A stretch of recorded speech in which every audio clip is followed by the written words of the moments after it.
Hello guys, welcome back to NFT Inspo.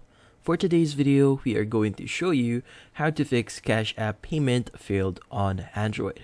So if you're interested, let's start the tutorial. So first thing that you have to check here is the payment method that you use for the transaction.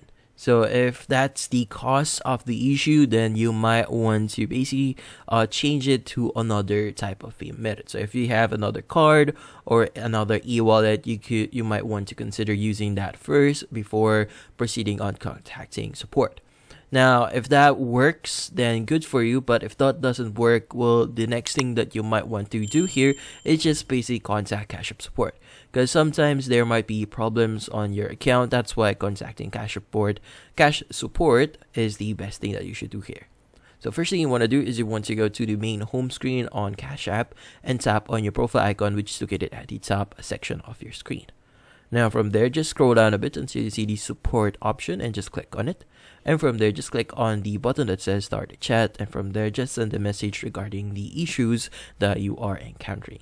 And that's about it. So hopefully this video was able to help you. Like and subscribe to NFT Inspo. Thank you for watching.